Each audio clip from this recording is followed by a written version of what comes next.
민주당 혁신기구가 어제 첫 회의를 열고 혁신위원들 발표를 했습니다. 이재명 대표 혁신안을 전폭 수행하겠다며 혁신위의 전권을 위임하겠다는 뜻을 다시 한번 시사를 했는데요. 당대표 정무조정실장인 더불어민주당 김영진 의원과 직접 이야기 나눠보겠습니다. 의원님 안녕하세요. 네, 반갑습니다. 네, 자 본격적인 이야기 전에 지금 윤석열 대통령 프랑스에 있고요. 엑스포 유치를 위해서 어제는 뭐 영어 연설도 하고 영어 PT죠 하고 했는데 어떻게 보셨습니까? 제가 보기에는 이재명 당대표도 얘기했듯이 윤석열 대통령이 프랑스에 가서 네. 대한민국을 위해서 엑스포 유치에 관련한 좋은 결과를 가져오기를 희망하고 있고요. 네. 그 결과가 좋기를 좀 기대하고 있습니다. 네, 알겠습니다. 자, 좀 아직 5차 그 총회가 남아 있긴 한데 이번 4차까지 봤을 때는 가능성이 좀 높다고 보시는 겁니까? 제가 보기에는 그 사우디의 사우디, 비살만 왕세자도 예. 여러 가지의 그 다양한 기술을 동원하고 많은 돈 많잖아요. 돈 많기 때문에 좀 마지막까지 결과를 지켜봐야 될 것 같고요. 제가 보기에는 이게 사실 외교의 총 결과물이기 때문에 네네네. 극단적인 외교의 형태로는 제가 보기엔 전 세계적인 지지를 받기 어려워서 폭넓고 포용적인 방식으로 좀 넓게 대한민국의 민주주의와 가치 이런 문제들에 대해서 좀 소구를 해야 되는데 그런 문제에 관해서는 조금 어떻게 볼까 그런 우려 좀 있습니다. 대통령이 직접 이렇게 프레젠테이션 하는 건 우리가 유일한데 대한민국 영업사원 1호다 뭐 이렇게 얘기했는데 잘하고 있다고 보는 겁니까? 뭐 새로운 방식으로 도전하고 있기 때문에 대통령께서 외국에 나가셔서 네. 대한민국의 국익을 위해서 국익의 관점으로 저는 하는 것은 뭐 좋다 그렇게 생각하고 있습니다. 알겠습니다. 자, 혁신이 어제 첫 회의가 열렸는데요. 김은경 위원장 일성이 분열 조장에 대한 무관용이었습니다. 기대가 좀 크십니까? 김은경 위원장이 했던 부분들은 사실은 현재 민주당에 대한 혁신위원장은 진단과 처방을 하는 사람 아닙니까? 맞습니다. 민주당이 잘못하는 부분에 관해서 정확하게 분석하고 네. 그에 대한 처방을 어떻게 할 것인가에 대한 부분을 봤는데 민주당이 그런 부분들이 좀 있다. 그런 좀 지적을 하신 것 같고요. 그 모든 부분이 열려 있기 때문에 저는 폭넓게 민주당을 진단하고 그에 따라서 국민의 눈높이, 그다음에 국민의 공감, 당원들이 바라보는 민주당, 국민이 바라보는 민주당의 관점에서 어떻게 바꿔나갈 것인가 이런 관점에서 제가 보기엔 말씀하셨다. 그리고 윤석열 대통령이나 그 여당이 이렇게 못하는데도 민주당은 왜 잘 못하냐? 네. 여기에 대한 국민과 당원들의 목소리를 어떻게 수렴할 것이냐? 그런 취지에서 말씀하셨다. 그렇게 보고 있습니다. 자, 그럼에도 김은경 위원장이 현실 정치 경험이 없잖아요. 이것을 좀 잘 힘있게 추진할 수 있을지 그 부분에 대해서는 좀 의구심이 아직 있는 것 같습니다. 제가 보기에는 이제 그런 면에서는 그 김은경 혁신 기구의 위원장의 파괴력이 있다. 이렇게 역으로도 볼 수 있을 것 같아요. 한마디로 친명이나 비명, 친문이나 비명도 아니고 비문도 아니고 그렇기 때문에 국민의 시각, 국민의 공감, 당원의 시각에서 어떻게 민주당이 바꿔나갈 것인가에 대한 아주 단호한 입장을 가지고 있다. 그렇기 때문에 더 그림을 잘 그려나가고 할 수 있다. 그런 것으로도 해석할 수 있다고 보고 있습니다. 혁신위원 이제 일부 공개가 됐는데요. 면면에 대해서는 또 비명계나 또 언론에서 이거 친명 위주 아니냐 이렇게 또 얘기를 하던데 그 부분은 어떻게 보십니까? 제가 친명계 핵심인데 아는 사람이 한 명도 없습니다. 네. 전혀 없습니까? 없습니다. 그래서 보니까 대단히 대한민국에서 각 분야에서 정치, 경제, 학계, 그다음에 의료계, 언론계에서 가장 제가 보기엔 전문가적인 식견으로 대한민국을 보고 민주당의 문제를 진단할 수 있는 사람으로 왔다. 그렇게 보기 때문에 제가 보기엔 친명계 핵심인 김영진이 보기에도 전혀 모르는 사람인데 친명이라는 건 제가 보기에는 각자 다 친명인 거예요. 그러면 친명들 모여 있어야 되는 거 아닙니까? 그렇죠. 제가 보기에는 그런 거는 뭐냐면 저번 대선 때 이재명 후보가 600만 표를 얻었잖아요. 네. 그럼 이재명 후보를 찍었냐 안 찍었냐? 아 그러면 이거를 하면 너무 너무 좀 그래 과도한 거 친명이라 아닙니까? 따지면 뭐 많은 사람이 친명일 다 수밖에 친명입니다. 없- 그래서 제가 보기에는 그건 아닌 것 같고요. 예. 저는 건강한 상식과 내용을 가지고 있는 우리 사회에 정말 그 진정한 전문가들이 민주당을 사랑하고 그런데 바꿀 것인가 그렇기 때문에 오셨다 그렇게 보고 있습니다. 지금 현역 의원은 이해식 의원만 지금 참여를 한 거잖아요. 아직 혁신 의원 몇몇 더 뽑는다고 하는데 의원들이나 이 원내에서 참여할 가능성이 있는 겁니까? 그러니까 뭐냐면 혁신위원장께서 네. 조금 더 민주당을 객관적으로 보겠다. 그리고 국회의원이나 당 내 시각이 아니라 네. 국민의 시각, 객관적인 시각으로 보겠다라고 하는 그 생각이 좀 강하신 것 같아요. 그래서 뭐 그거는 제가 보기에는 혁신위원장이나 당 지도부께서 많이 뭐 생각해서 결정할 문제이지만 큰 방향에서는 제가 보기에는 그렇게 갈 것이다 그렇게 보고 있습니다. 자 대의원제 폐지 얘기가 지금 계속 되다가 지금 앞으로 좀 논란이 될 것 같은데 논의합니까? 혁신위에서 어떻게 되는 겁니까? 전 제가 보기에는 이제 그 혁신위 전체가 많은 과제들을 얘기하고 있기 때문에 예. 그 대의원제 폐지라고 하는 그 작은 사안을 가지고 제가 보기에는 뭐 그렇게 할 것 같지는 않아요. 더 그러니까 크게 많은 볼 것이다. n분의 1 예. 많은 과제 중에 하나 하나다. 정도를 얘기할 수 있다. 그러나 그것이 핵심적인 과제는 아니다. 그렇게 보고 있습니다. 비대위원제도 그렇지만 공천 룰까지 혁신위가 손댈 수 있는 겁니까?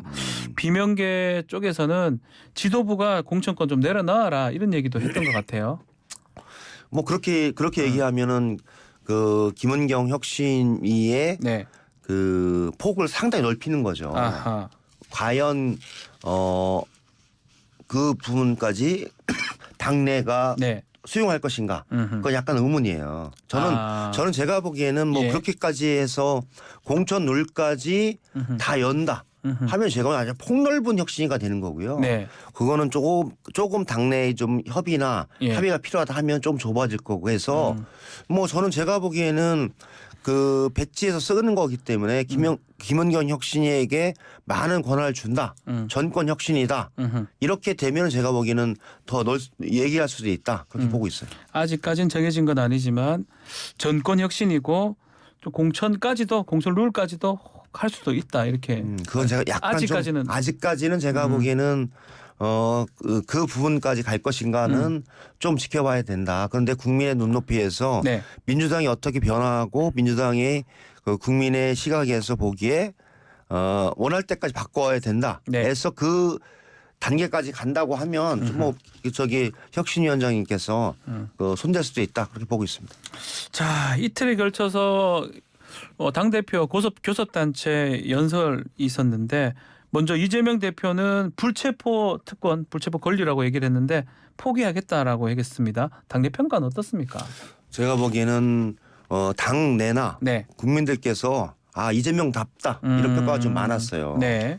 과거에 뭐 이재명 대표가 사이다에서 좀 변한 거 아니냐 네. 이런 얘기 있었는데 이번에 확실하게 이재명 대표가 시원하게 했다. 그리고 자기의 기득권을 내려놓고 국민적 시각에서 국민들이 원하는 바대로 했다. 이런 평가가 좀 많았고요. 그 문제 그 이재명 대표의 불체포 특권을 가지고 당내 논란 네. 그리고 여당의 공격 이런 거로부터 좀 자유로워지자. 그리고 방탄 프레임보다는 국민이 원하는 것, 네. 국가가 원하는 것, 민생의 문제를 중심으로 여야가 국회에서 논의를 좀 만들어가고 결과를 내는 국회를 만들자. 그런 취지에서 결단이었다. 그런 얘기들이 대단히 많았고 네. 저는 이재명 대표의 그 고뇌에 찬 결단 관련해서는 이후에 이제 검찰이 답할 차례가 됐다. 그렇게 네. 보고 있습니다. 자, 뭐 일각에서는 또 이제 구속영장 관련해서 7월은 또 비회기고 8월 15일까지는 8월 달은 이제껏 연적이 별로 없다고 하거든요. 국회 어차피 안 열리니까 만약 영장이 청구되면 어차피 국회가 열렸을 때 이제 불체포 특권이나 체포 가결 여부를 하는 거니까 그런 의미에서 한 거 아니냐 이런 또 지적도 있긴 하더라고요. 저는 이제 뭐냐면 그런 문제도 있지만 예. 그래서 윤석열 정부와 한동훈 검찰이 네. 7월 8월 그 시기에 제가 보기에는 이재명 대표에 관한 여러 가지 2차 체포영장이라든지 네. 구속영장 청구를 좀 빨리 하라. 이런 문제 있는 겁니다. 차라리 하라고. 하라. 빨리 해라. 하면 가겠다. 그래서 괜히 국회가 열려 있는 시기에 체포영장을 보내서 네. 논란을 하지 말고 7월 8월 2달 동안 60일에 열려 있었기 때문에 그 시기에 체포영장을 그러니까 구속영장을 보내서 영장실질심사를 통해서 법안의 판단을 받겠다. 이런 의미도 있는 겁니다. 네. 그래서 저는 충분한 시간을 줬기 때문에 그 문제를 가지고 더 이상 9월부터 정기국회 시기에 예산과 정책 이런 아주 중요한 문제를 논하는 시기에 또다시 여야 간의 정쟁이나 이런 네. 문제로 하지 말라. 그래서 7월 8월에 당신들이 하고 싶은 대로 해라. 이재명 대표 나가겠다. 그런 결단이라고 보고 있습니다. 결단이다. 몸소 실천하라는 게 그냥 가면 되는 거잖아요. 사실은. 맞습니다. 뭐냐면 한동훈 검찰이 얘기했듯이 네. 국회의원의 특권적인 지위가 체포영장이라고 했는데 네. 그거 내려놓겠다. 네. 7월에도 사실 임시국회 열립니다. 예. 왜냐하면 시급한 법안이라든지 그렇죠. 여러 가지 정부에 요청한 법안이 열리지만 여야가 협의하면 회기를 조정해 하서라도 법원에 출두해서 영장심사를 받겠다. 더 이상 체포영장을 가지고 장난치지 말라. 그런 취지가 같이 있는 겁니다. 한동훈 장관이 그 얘기한 거 있지 않습니까? 이재명 대표 포기하겠다 하는 게 처음이 아니라면서 혹시나 당론으로 가결 하겠다는 거냐 하면서 못 믿겠다고 얘기를 하던데 그 부분은 저는 그러니까 한동훈 검찰이 그런 거기보다는 네. 한동훈 검찰이 얘기했잖아요. 이재명 대표에 대한 범죄 사실과 내용이 차고 넘친다. 하면 차고 넘치는 내용을 가지고 7월 8월에 영장을 청구해라. 네. 그러면 법원에 나가서 소명하고 판단을 받겠다 하는 거죠. 제가 보기에는 그렇게 깐죽거리는 태도로 하는 것 자체가 맞지 않다. 능력이 있고 준비됐으면은 예. 7월 8월에 해서 당신들이 원하는 바에 법률적인 판단을 받아라. 이렇게 역제안하고 싶습니다. 알겠습니다. 검찰은 제가 보기에는 더 이상 체포영장을 가지고 우리 민주당을 이간질시키거나 국민들에게 여러 가지 의혹을 생산하는 것이 아니라 의혹 있으면 얘기하라. 이재명 대표는 사실은 대장동이나 백현동이나 여타 부분에 있어서 꺼리낄 게 하나도 없다. 이런 일관된 입장이 있습니다. 알겠습니다. 자, 어제는 김기현 대표의 교섭단체 대표 연설이 있었습니다. 민주당 문재인 전 대통령 10번 정도 거론을 하면서 아마 좀 심판론, 거대한 야당 심판론이 있는 것 같은데 어떻게 들으셨습니까? 저는 제가 보기에는 뭐 1년 전까지 네. 그러니까 뭐 집권 후 1년 전에는 그런 얘기를 할 수 있거든요. 네. 뭐냐면 문재인 정부 탓이다. 민주당 정부 탓이다 할 수 있는데 1년이 넘었지 않습니까? 네. 그럼 지금의 정치, 경제, 문화, 복지 이런 문제에 관해서는 여당으로서 네. 책임지는 자세로 나는 무엇을 어떻게 하겠다라고 하는 반성적인 성찰과 비전을 가지고 국민들에게 말씀을 하셔야 되는데 모든 것이 기승전 문재인 정부, 기승전 민주당 탓 이렇게 하는 걸 보면서 정말 여당으로서의 자세와 자질이 안 된다. 그리고 김기현 대표가 정말 윤석열 대통령으로부터 좀 독립적인 위치로서 여당의 대표일까? 거의 뭐 지시를 받고 리모컨처럼 얘기하는 사람이 아닐까라는 생각이 들었고요. 두 번째는 대정부 교섭단체 대표 연설이 아니라 공소장을 남발하는 공소장을 읽는 그런 정도의 연설이었다. 그래서 대단히 최악의 연설이었다. 최악의 연설이었다. 여당이면은 사실은 5천만 국민의 삶과 생활, 경제와 민생을 책임지는 좀 성찰과 비전을 그리고 고난을 같이 한번 해보자. 이렇게 좀 해야 되는데 그런 것도 하나 없이 다 남 탓하는 것이 과연 적절했나 해서 어제 여야 국회의원을 다 떠나서 보면 별로 좋은 연설이 아니었다. 그런 평가가 많았습니다. 또 한편으로는 뭐 좀 전에 이태규 의원하고 인터뷰를 하면서 민주당이 너무 야유를 해가지고 좀 연설 자체가 불가능했다라고 최소한의 이유를 좀 갖춰달라 이렇게 얘기를 하더라고요. 그게 핵심적으로 그게 사돈 남말하는 겁니다. 어떤 의미죠? 한마디로 이재명 대표의 교섭단체 대표 연설 때 네. 이거보다 두 배는 심했습니다. 반대로 얘기하시던데요. 국민의힘은 살살했는데 민주당이 너무 심하게 했다 소리 제가 지르고. 보기에는 그게 이제 전형적인 내로남불이죠. 아. 그래서 저희들이 얘기를 했어요. 예. 뭐냐면 내일 김기현 대표의 연설이 있으니 예. 이재명 대표의 연설 경청하자 했는데 단 한 번도 쉬지 않고 그 소리 지르고 했던 게 있었거든요. 예. 그래서 그 조심하세요. 내일은 김기현 대표 연설입니다 했는데도 예. 그 저기 뭐냐면 그 성찰을 안 하더라고요. 솔직히 누가 더 컸습니까? 제가 보기엔 훨씬 아. 그 여당이 컸던 것 같아요. 아, 국민이 뭐냐면 좀 컸습니까? 여당은 조금 더 좀 받아주는 게 있는 거 아닙니까? 예. 그런 면에서 참 대단히 부적절했다 그런 생각이 들었습니다. 알겠습니다. 자, 대통령 수능 발언 논란도 계속 얘기가 좀 되고 있는데 진위가 잘못 전해졌다 이렇게 합니다. 6개월 전에 지시했는데 안 지켜졌다는 게 대통령실의 해명입니다. 그 부분은 어떻습니까? 대통령께서는 사실 대통령의 그 말씀과 지시는 네. 대단히 무겁고 진중해야 되거든요. 그리고 전후 관계, 맥락 여러 이런 부분들이 있기 때문에 네. 발표하는 부분들은 대단히 조심해야 되는데 저는 대통령의 즉자적인 자신의 생각을 너무 생각 없이 얘기했다. 생각 없이요. 예. 그리고 내용을 모르면서 얘기했다. 그런 면에서 보면 유승민 대표가 있잖아요. 수능이나 내용도 모르는 사람이 막 얘기한다. 이런 게 전형적인 예거든요. 네. 수능 같은 경우에는 시험 보는 수험생 60만 명 그리고 학부모들이 연이어 한 엄청나게 많은 상황이고 네. 그런 말씀 정도는 올해 수능이 끝나고 내년 1월 정도에 해서 내년 수능을 준비할 때 정도 하면 대단히 좋았다. 왜냐하면 그런 문제가 있거든요. 사실은 여러 가지 우리 사교육의 문제를 부르는 수능의 문제 이런 건 다 여야가 느끼긴 봐거든요. 네. 그런데 5개월을 앞두고 4개월을 앞두고 이렇게 얘기해 버리면 수능 평가원이나 출제하는 사람이나 대응하기 어렵습니다. 그래서 이거는 전후 맥락과 경중 따져서 올해 수능이 끝나고 네. 내년 1월 정도에 말씀을 하시면 대단히 좋았다. 그런데 바로 앞두고 하면 대응을 못 하지 않습니까? 그렇죠. 수험생도 그렇고 학부모도 그렇고 또 사교육을 하는 사람도 마찬가지고 모든 사람들이. 그래서 이분이 이런 국민의 교육이라든지 먹고 사는 문제나 교육의 분야에 대해서 너무 쉽게 생각한다. 이런 생각이 많이 들었어요. 대단히 부적절했다. 이주호 장관은 뭐 자기도 전문가지만 대통령한테 많이 배운다. 또 박대출 정책의장인가요? 입시 수사를 많이 했기 때문에 입시 전문가도 또 이렇게 얘기를 하긴 했습니다. 그 부분은 어떻습니까? 제가 보기에는 1980년대에 네. 땡전 뉴스가 있었습니다. 땡.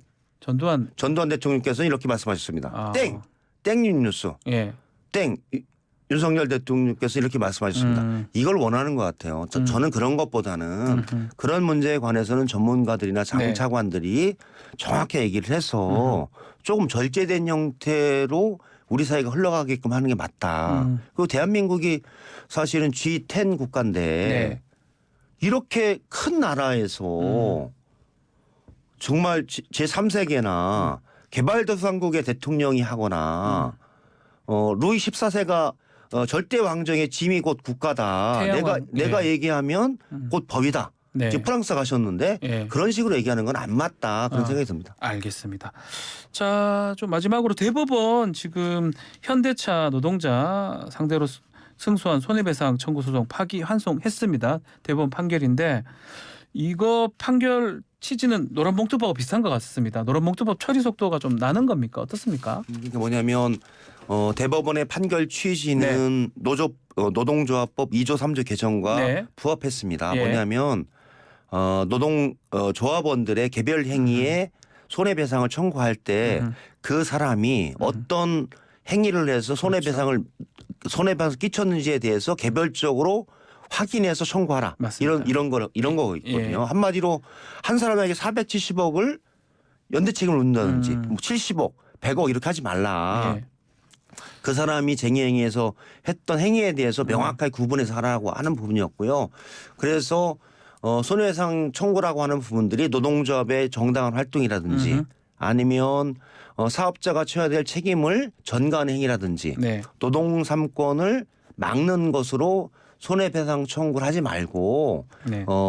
정당한 행위에 대한 판결을 해달라 이런 취지였고요. 그래서 대법원도 사실은 2010년에도 그런 판결을 지속해 왔거든요. 네. 그래서 저는 노조법 2, 3조 네. 한마디로 진짜 사장이 나와서 교섭을 하고 노동 현장의 평화를 보장하고 네. 손해배상 폭탄을 하지 말고 적정한 배상을 하면서 노사 간의 평화를 만들어라. 네. 이런 노조법 2, 3조의 취지를 잘 반영했다 해서 이번 6월 국회나 8월 국회에서 노조법 2, 3조를 일방적으로 거부하거나 그다음에 대통령께서 거부권을 행사하는 것은 적정하지 않다. 그런 대법원의 판결했다고 봅니다. 알겠습니다. 자, 오늘 말씀 여기까지 듣겠습니다. 감사합니다. 네, 고맙습니다. 김영진 의원과 함께했습니다.